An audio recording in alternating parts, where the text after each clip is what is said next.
안녕하세요. 두 번째 시간 맞이한 혜타 스님입니다. 반갑습니다. 자, 이번 시간에는 명상의 방법에 대해서 여러분과 함께 공부해 보도록 하겠습니다. 자, 첫 번째는 명상이란 무엇이었는지 여러분들 정의가 다 되셨을 거라고 믿습니다. 그래서 두 번째는 그럼 어떻게 하란 말이냐 이거죠. 그래서 명상의 방법. 이것도 이제 제가 참고한 책입니다. 여기에서 제가 제일 재밌게 읽었던 책은 두 번째, 차드 멍탄이라는 그 구글의 엔지니어링이에요. 엔지니어를 하는 사람인데 이 사람이 그 구글에서 내면을 검색하라, 내면 검색하기라는 프로그램을 운영하는 사람입니다. 아마 몇 달 전에 한국에도 방문을 했어요. 근데 그분 책입니다. 너의 내면을 검색하라. 굉장히 재밌습니다. 그리고 엔지니어라는 특징을 살려서 우리가 흔히 명상에서 어떻게 보면 이게 이 말이 뭔 말이지? 라고 의문스러웠던 그런 단어들 있죠. 그것을 우리가 이해하기 쉽게 일반인의 시선으로 아주 재밌게 써내려갔습니다. 그런데 굉장히 재밌는 책이고 저는 정말 이 책 읽으면서 정말 단숨에 읽었어요. 너무 재밌어서. 아마 그런 재미를 여러분들도 느끼실 거예요. 그리고 이제 위아래 책은 좀 딱딱해요. 그러니까 굳이 안 읽으셔도 됩니다. 근데 저는 두 번째 책 권해드리고 싶습니다. 자, 우선 명상할 때 우리가 흔히 다 이렇게 생각합니다. 앉아야 돼. 그러면 그 다음에 뭐라고 생각하는 줄 아세요? 힘들어. 따분해. 아, 나 다리도 아파. 이렇게 생각을 하시죠? 그런데 힘들고 따분해도 이 자세가 가장 내 마음을 잘 잡을 수 있는, 그리고 잘 잡을 수 있다는 말은 효과가 큰 자세이기 때문에 한번 짚어보고 가겠습니다. 자, 이것을 결과부자 또는 연화자 또는 피라미드 자세라고도 합니다. 그래서 우선 앉는 자세, 눈은 거의 감은 상태로 시선은 코끝을 바라보는데 하다 보면 사시가 됩니다. 그래서 1m나 1.5m 앞에를 시선을 툭 떨어뜨리면 사시가 되는 그 위험을 벗어날 수 있습니다. 그리고 몸은 바르게 이렇게 구부리거나 또는 비틀거나 이러지 않고 바른 상태를 유지해야 되고, 그러다 보면 자연히 어깨는 수평이 됩니다. 이렇게 삐뚤어지지 않고. 그리고 머리는 약간 앞으로 숙이는 것이, 왜냐하면 시선이 번쩍 뜬 게 아니라 약간 숙였기 때문에 자연히 머리는 약간 숙이는 자세가 됩니다. 이렇게. 그리고 척추가 펴져 있으니까 코와 배꼽은 일직선이 될 수밖에 없어요. 여러분 배꼽이 왼쪽이나 오른쪽으로 치우쳐져 있지 않죠? 자연히 일직선이 되고, 입에서는 왜 입을 이렇게 얘기를 해놨냐면 여러분들이 혀를 이 앞니 뒤쪽으로 두지 않잖아요. 그러면은 지금 더 보세요. 이게 입 안이 가지런히 정돈이 돼요. 근데 혀를 그냥 축 밑으로 늘어뜨려 놓잖아요. 그러면 침이 나와가지고 침이 이렇게 줄줄줄 새요. 아, 진짜로. 그러기 때문에 입의 모양과 혀의 위치까지도 이렇게 가르쳐 주시는 겁니다. 그리고 마지막으로 호흡은 깊고 부드럽게, 편안하게. 여기에서 제일 중요한 것은 부드럽고 천천히, 다급하게 하는 게 아니라, 그런데 일부러 천천히 하려고 하지 마세요. 편안하게 하시면 됩니다. 이것이 명상할 때 가장 기본적인 자세입니다. 그런데 이것이 힘들 경우는 앉는 자리가 입식 생활을 하다 보니까 우리가 다리가 불편할 수 있어요. 그럼 의자를 활용하시면 돼요. 의자에다가 뒤에 이렇게 엉덩이를 쑥 밀어놓고 허리는 딱 세우셔야 돼요. 그리고 등받이에다가 내 등을 기대지 마세요. 그리고 만약에 허리가 약하신 분들은 뒤에 이제 쿠션 같은 거, 그런 거 하나 딱 받쳐놓고 쿠션에 의지하지 말고 그냥 살짝만 대주세요. 그러면 나머지 자세는 부드럽게 나옵니다. 아셨죠? 그래도 하실 수 있으면 이렇게 앉아서 하시는 것이 가장 명상할 때 효과를 많이 볼 수 있는 편안한 자세가 됩니다. 자, 이런 모습이겠죠. 여러분들이 제가 어떤 모습을 보여드리면 여러분들이 감탄을 하실까? 부처님의 모습 중에서. 그랬더니 너무 아름다운 모습이 인터넷에 사진이 있더라고요. 그래서 이런 모습으로 여러분들도 다 자세를 취하시면 됩니다. 아름다운 부처님 모습이죠. 그러면 이걸 왜 이렇게 해야 되느냐? 아, 스님 저는 이렇게 하는 게 좋아요. 또는 누워서 하고 싶어요. 또는 여러 가지 얘기가 나와요. 꼭 이게 좋다 그러면은 이것도 어떠해요? 저건 어떤가요? 이렇게 물어보거든요. 이유가 있습니다. 왜 바른 자세를 유지해야 하는지. 에너지의 흐름인 호흡이 바르게 유지가 됩니다. 왜냐하면 척추가 호흡의 길이거든요. 호흡의 통로입니다. 그러니까 경부고속도로인 거예요. 그런데 그게 휘어 있으면 여러분들 가다가 똑바로 갈 수가 없잖아요. 그래서 척추가 똑바로 펴지면서 그 다음에는 마음도 자연스럽고 평온한 상태로 머물게 됩니다. 자세가 바른 사람이 마음도 바릅니다. 자세가 바른 사람이 그 사람의 격을 나타냅니다. 그러니까 여러분들이 어디를 가서도 항상 자세를 바르게 할 때 그 사람은 마음이 평온하구나. 그래서 저 사람은 정말 마음이 부드럽구나. 이걸 알 수가 있습니다. 그런데 이것은 명상할 때도 마찬가지입니다. 그것이 바른 자세를 유지해야 하는 이유입니다. 그러면 이제 자세는 그렇고, 그러면 명상의 유형은 여러분도 아마 많이 들어보셨을 거예요. 집중형과 통찰형. 집중은 말 그대로 어느 한 곳에 내가 딱 집중하는 것이고, 통찰은 높은 데 서서 이렇게 내려다보는 거예요. 그래서 저기는 누구네 살고, 여기는 길이 있고, 여기는 뭐고, 이렇게 다 내려다보는 것이죠. 그게 통찰입니다. 자, 그럼 집중형은 그칠 지자를 씁니다. 그래서 사마타. 사마타라는 여러분 많이 들어보셨죠? 사마타 수행. 그것이 집중형입니다. 아까 제가 집중형은 한 곳에 관찰한다 그랬죠? 어느 한 곳의 마음을 집중해서 그렇게 되면 마음이 고요해지고 평온해집니다. 그래서 사마타 수행은 마음을 고요하고 평온하게 하는 수행법입니다. 그렇게 되면 마음에서 일어나는 산란한 생각, 복잡한 생각, 누구한테 괴롭고 미워하는 그런 산란한 생각들이 쫙 사라집니다.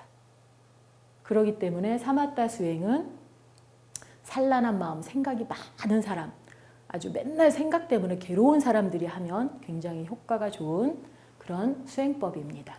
자, 그러면 통찰형, 이건 꿰뚫어 볼 관자입니다. 자, 관법이라고도 하죠. 그거는 여러분들 많이 들어보셨죠? 윗바사나 수행 많이 들어보셨고, 요즘에 한국에서도 윗바사나 수행을 하시는 스님과 불자님들이 많으시죠. 그것이 통찰 수행입니다. 그리고 이것은 사마타 수행과는 다르게 있는 그대로, 아까 제가 통찰이라는 것을 높은 곳에 올라가서 바라본다 그랬죠. 저기는 철수네, 여기는 순이네, 그 옆에 여기는 우리 집, 이렇게 전부 다 보는 거예요. 현상을 있는 그대로. 그래서 지혜를 얻는 겁니다. 그것이 집중형과 통찰형의 차이인데, 집중형에서는 장애가 제거된 선정을 성취하는 수행법이고, 윗바사나 수행에서는 지혜를 얻는 것을 목적으로 하고 최종 그것을 얻습니다. 그것이 명상의 두 가지 유형입니다. 자, 그럼 하나씩 살펴보도록 하겠습니다. 자, 집중형 사마타 명상. 사마타의 의미는 고요함, 맑음, 평온함이란 뜻입니다. 그리고 여기에서 한문으로 그칠 지자를 썼죠. 그럼 뭘 그치느냐?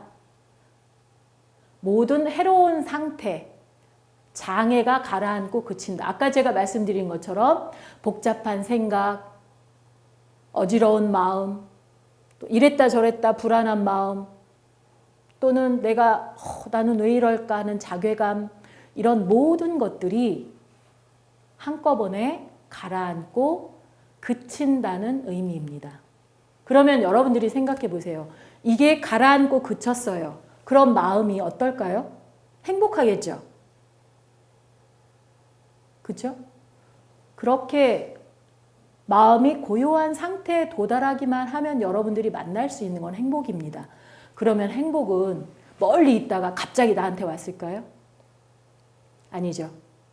내가 내 마음속에 원래 있었어요. 그래서 내 산란하고 복잡한 마음을 그치기만 하면 만납니다. 그렇게 따져보면 사실은 행복은 원래 내 거예요. 나한테 원래 있었어요. 그래서 그것을 내가 보기만 하면 돼. 어디서 찾아오는 게 아니에요. 내 바탕이 원래 행복해. 그래서 산란하고 괴로운 그 파도를 보지 말고 안에 있는 잔잔한 바다를 보세요. 바다의 심연. 그러면 그곳에서 여러분들의 행복을 만나죠. 여러분 자체는 행복이라는 거죠. 아셨죠? 그리고 경험해 보세요. 매일매일 명상하면서. 자, 그러면 이제 좀 더 그래도 좀 어려운 것 같아. 그래서 제가 비유법을 한번 써봤어요. 흔히 집중형 명상의 대상은 뭐로 하냐면 촛불, 만트라, 주문, 옴마니 밤메훔, 옴마니 밤메훔. 아마 이 소리 많이 들어보셨을 거예요. 네.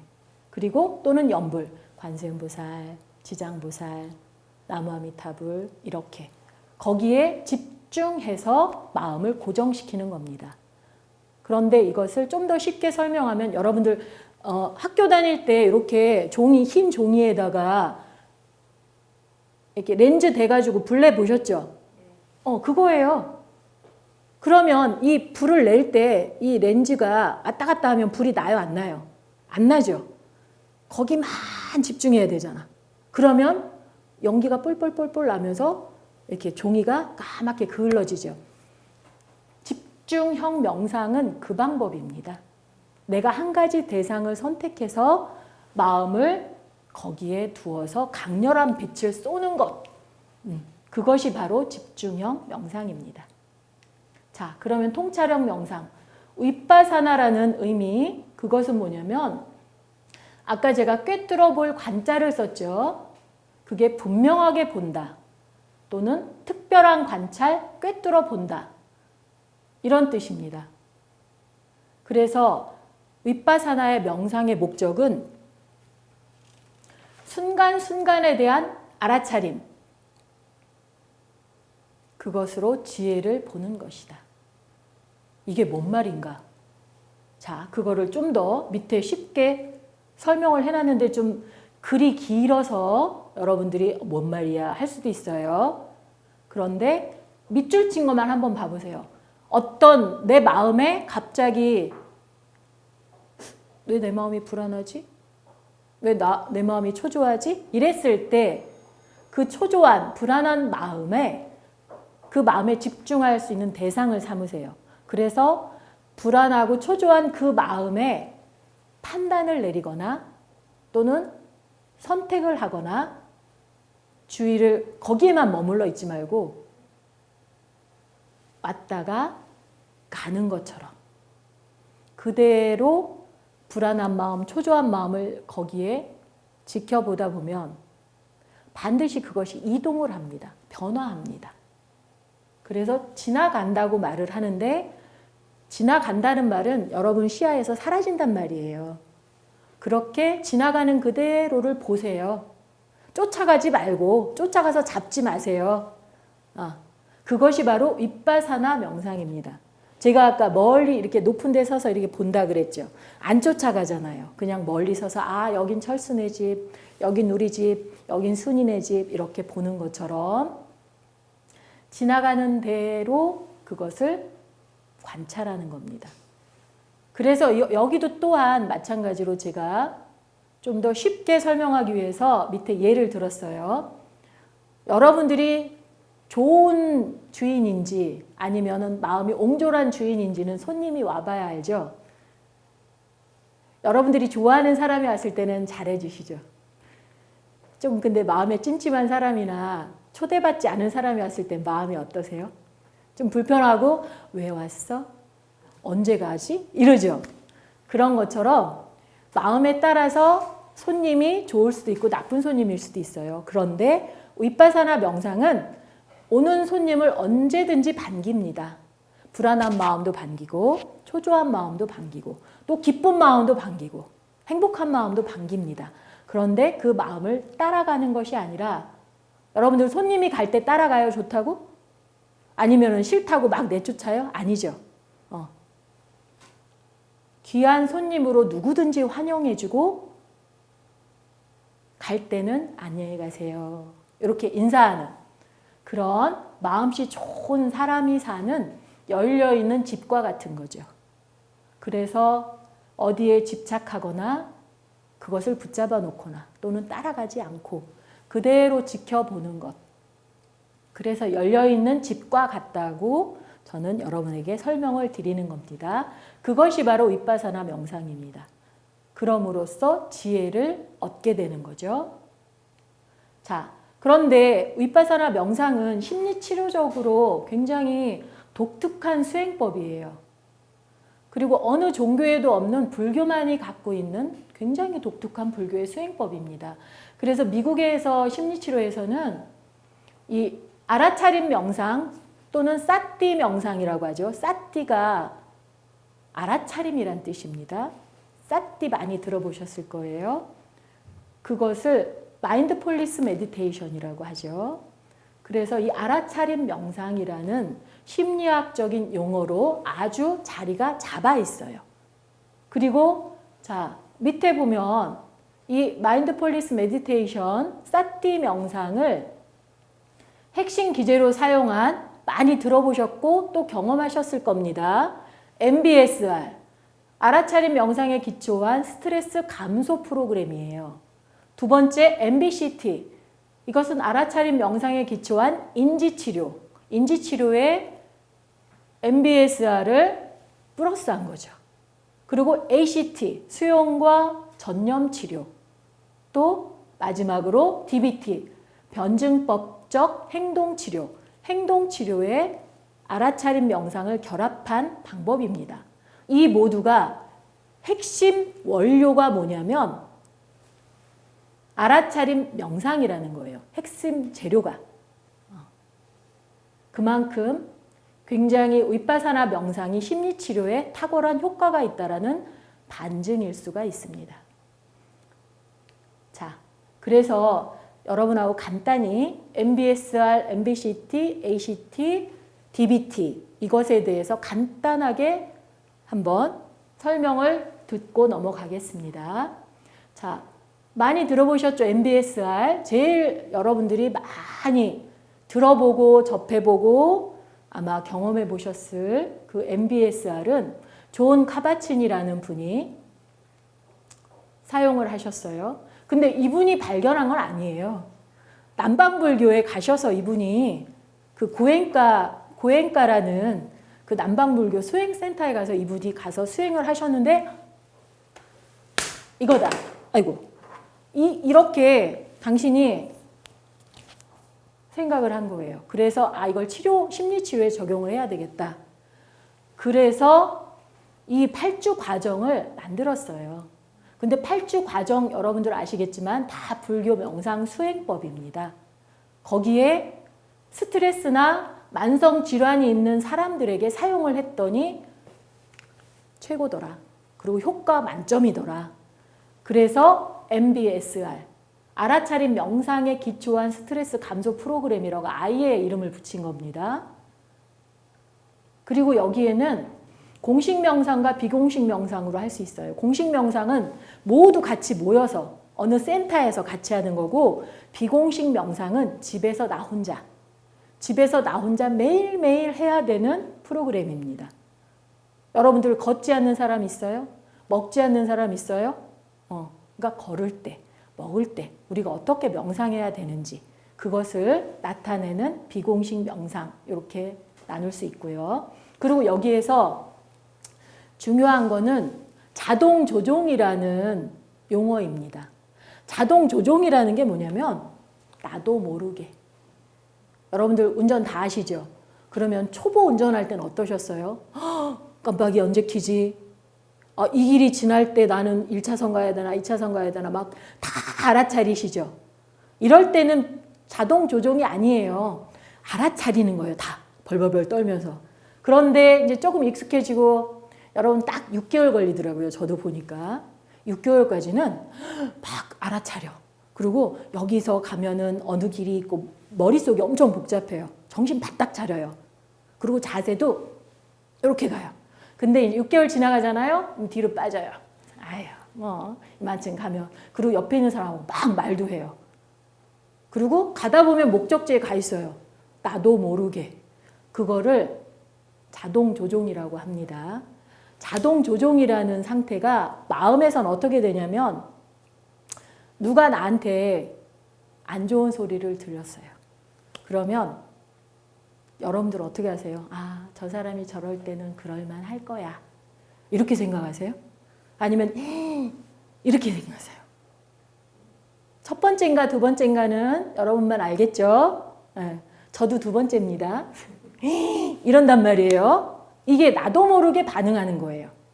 어떤 감정이나 바깥의 현상에 대해서 나도 모르게 속으로 했던, 겉으로 표현을 했던 반응을 하는 것이 자동 조종이에요. 그래서 스트레스인 분들은 몸이나 마음이 많이 굳어 있어요.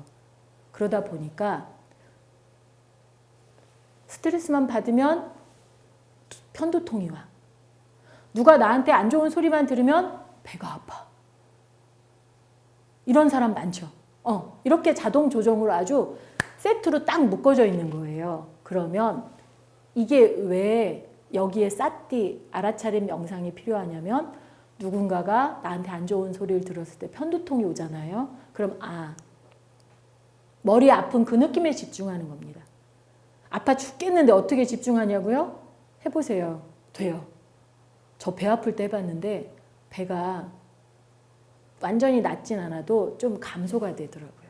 거기에 집중하면 여러분들 배 아플 때 엄마가 배 싹 쓰다듬어주면 편안해졌죠. 그와 같은 효과예요. 근육이 편안해져요. 근육이 편안해진다는 소리는 이게 풀린다는 소리예요.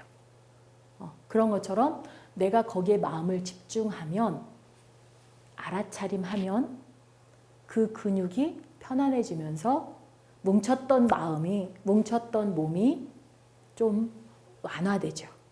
그걸 이완 명상이라고도 하는데, 네.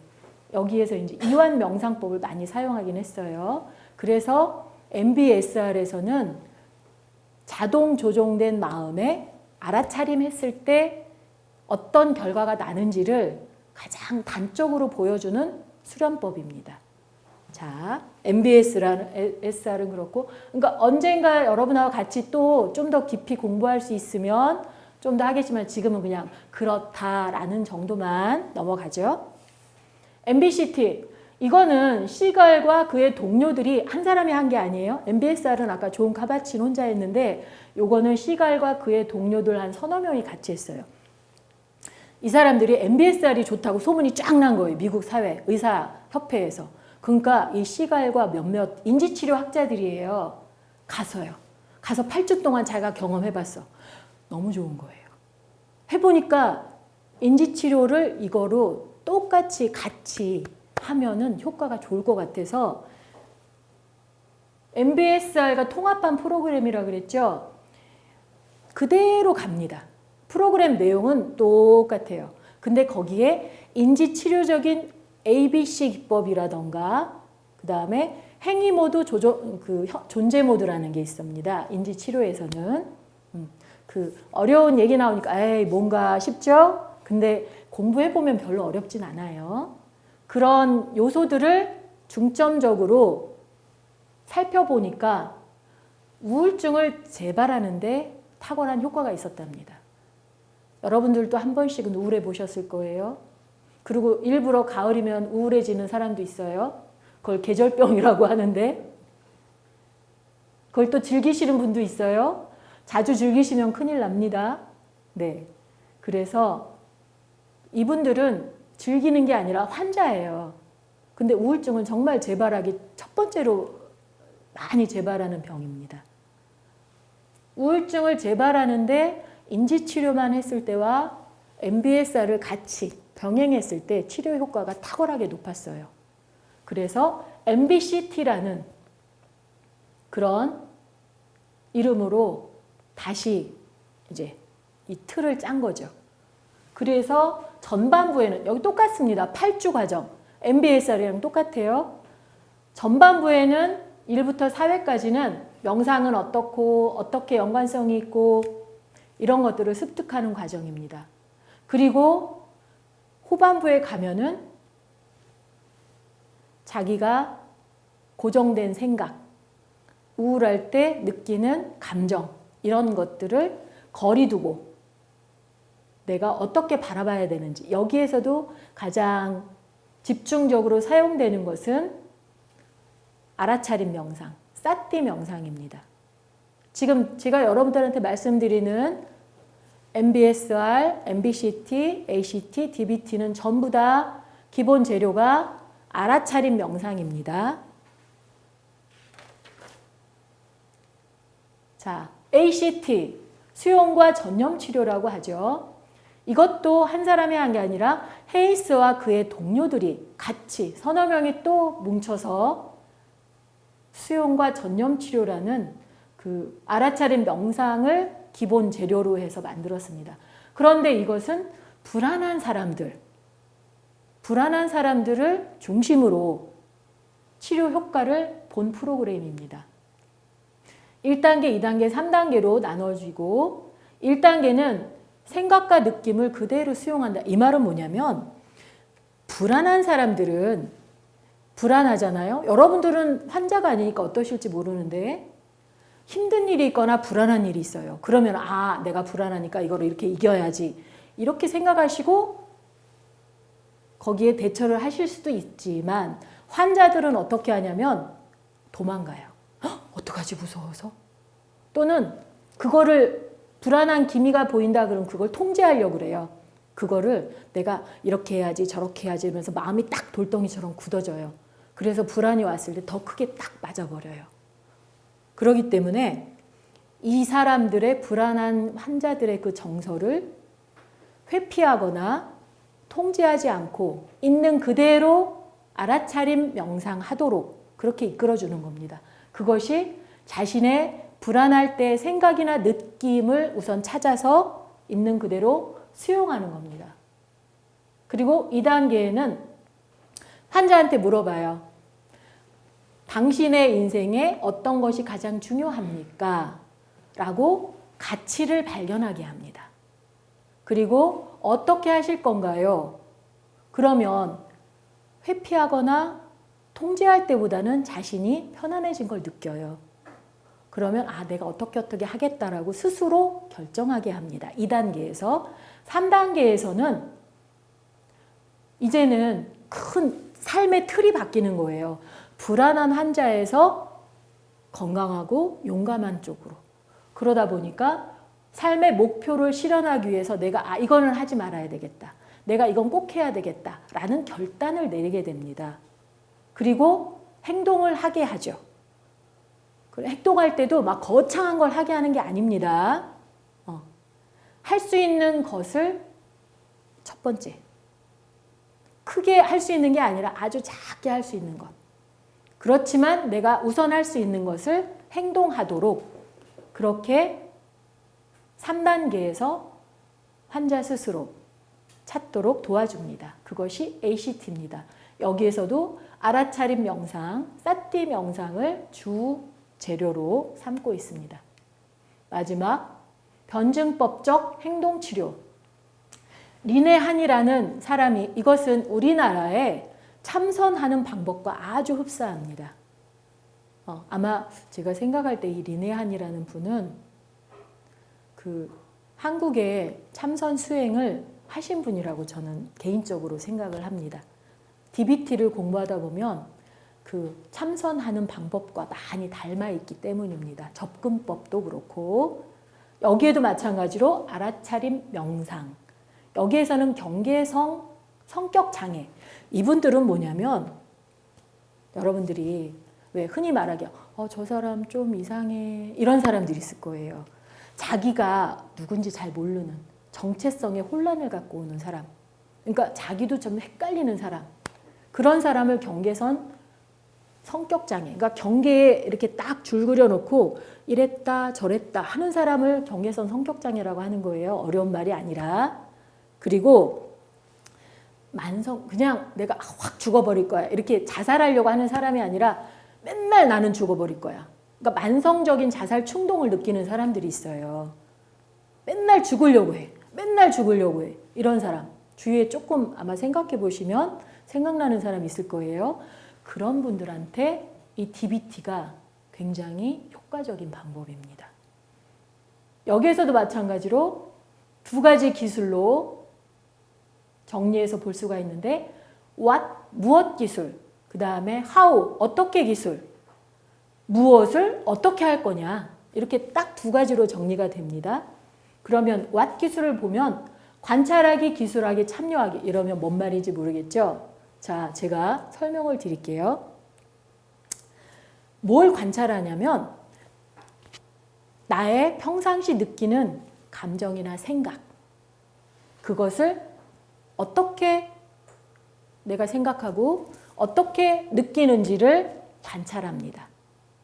그리고 이거를 그냥 관찰만 하는 게 아니라 기술하기는 말로 쓰는 거예요. 말로 내가 말해요.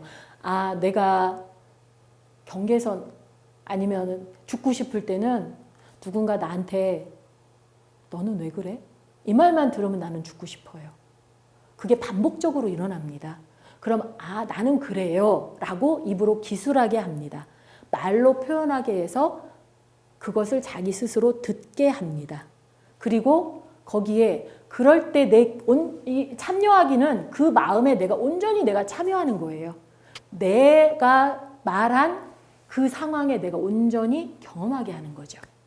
그것이 참여하기입니다. 그러면 무엇을 이제 봤죠? 그럼 어떻게? how 기술은 그거에 대해서 ACT와 같은 방법으로 적용을 하는데 판단하지 않습니다. 저 사람이 나를 싫어해서야. 저 사람이 나를 평상시에도 미워했어. 이렇게 판단하거나 선택하는 게 아니라 비판단적으로. 그리고 한꺼번에 하는 게 아니라 하나씩. 저 사람한테 그 소리를 들었을 때 나는 그 소리를 듣는 순간 가슴이 철렁 내려앉아. 그리고 벌벌벌 떨려. 그 다음에 나는 나 죽어버릴 거야. 이렇게 생각해. 이렇게 순차적으로 일어납니다. 여러분들 마음이 한꺼번에 몰아닥치지 않아요. 근데 여러분들은 한꺼번에 몰아닥친다고 생각하거든요. 그래서 난 죽어버릴 거야. 이렇게 되는 거야. 그러니까 한 번에 하나씩 저 사람이 그 소리를 들었을 때 나는 가슴이 철렁 내려앉아. 그럼 그 철렁 내려앉은 거기에 알아차림하세요. 하나씩이라는 말은 그거예요. 그렇게 하나씩 알아차림 하다 보면 한꺼번에 집중하는 것보다 훨씬 효과적입니다. 그리고 하다 보면 재밌어요. 이 재미가 저한테만 있는 게 아니라 하면 재밌어요. 해본 사람은 다 그렇게 말해요. 그러면 정말 재밌는 겁니다. 그래서 효과적인 알아차림이 될 수 있습니다. 이것이 DBT, 변증법적 행동치료를 나타내는 가장 단순한 설명입니다. 자, 그러면 제가 이제 끝으로 이제 두 번째 강의 마지막인 걸 여러분들도 직감하셨죠? 이렇게 화면이 나오니까 이제까지 여러분들하고 계속 알아차림 명상, 사띠 명상 계속 제가 이번 시간에 제일 많이 한 얘기가 그걸 거예요. 이게 뭐란 말이야. 또 이럴 거란 말이지. 그래서 호흡을 끝까지 알아차림 하세요 한 거예요. 자, 이 끝까지 여기에 집중하셔야 돼요. 그냥 여러분 봐보세요. 지금 공부하는데 앞에다가 손에 있는 모든 걸 딱 놓으세요. 그렇게 하셔도 숨은 계속 쉬셨을 거예요. 그러면 눈을 뜨고 하셔도 돼요. 그러니까 집중 명상이나 윗바사나 명상이나 이런 명상을 활용하신 분들은 눈을 뜨고 하시는 것이 안 졸립니다. 근데 처음 하시는 분들은 눈을 뜨잖아요. 그럼 저것도 보여, 이것도 보여, 저 소리도 들려. 이제 보이는 것만 끝나는 게 아니라 들리기까지 해요. 그래갖고 집중이 안 돼요. 그래서 눈을 감으라는 뜻은 잘 집중하기 위해서. 잘하는 게 아니에요. 집중하기 위해서 눈을 이렇게 감아보세요. 그리고 자신의 호흡이 느껴질 거예요. 그게 코끝일 수도 있고 가슴일 수도 있어요. 또는 아랫배일 수도 있어요. 호흡이 들어오면, 숨이 들어오면 들어온다. 말하지 않아도 그냥 호흡에 들어오는 것을 느끼세요. 그리고 들어왔으면 나가겠죠. 나가는 것을 끝까지 다시 들어오고 이렇게 3번 할게요. 나가고 나가는 끝까지 지켜보세요. 자, 또 숨이 들어오고 나가고 이렇게 여러분들 숨의 처음과 끝까지 알아차림이 되셨을 겁니다. 자, 이렇게 3번 제가 하라 그랬죠? 그러면 이 3번을 숨 3번 쉬는 게 뭐 그렇게 어렵겠어요? 굉장히 쉽죠? 그런데 숨 3번 쉬는 건 쉬운데 마음을 거기에 집중하는 건 훈련이 필요해요. 아까 의도적인 알아차림. 명상은 의도적인 알아차림이에요. 그래서 내가 숨 3번 쉴 때는 호흡에만 내 마음을 집중하겠다. 이렇게 결심을 하고 3번을 알아차림 하시면 여러분들이 매일매일 명상 수련하는 전문가가 어느 사이에인가는 돼 있을 겁니다. 자, 그러면 지금 2번째 강의는 이것으로 끝내겠습니다. 다음 시간에 뵙겠습니다. 성불하십시오.